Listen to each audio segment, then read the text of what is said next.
হ্যাঁ, গতকাল রবীন্দ্র শতবার্ষিকী ভবনের প্রাঙ্গণে ভারতীয় জনতা পার্টির জনজাতি মোর্চার উদ্যোগে যে একটা জনসভা হয়েছে,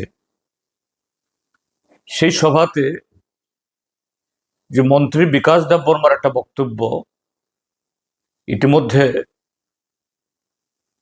সামাজিক মাধ্যমে খুবই ভাইরাল হয়েছে। দু চারটা আমার নজরে এসছে।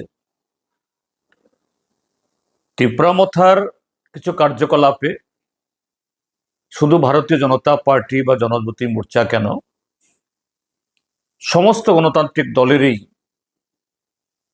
বক্তব্য রয়েছে বা তাদের কার্যকলাপ সম্পর্কে,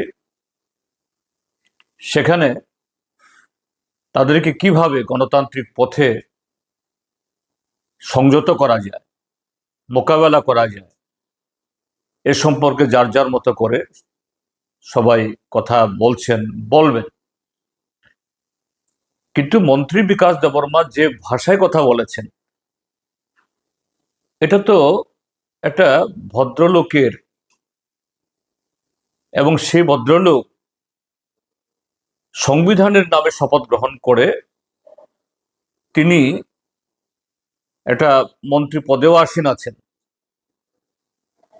এটা একজন ভদ্রলোক এবং একজন মন্ত্রীর ভাষা হতে পারে না, এটা একটা গুন্ডাদের ভাষা।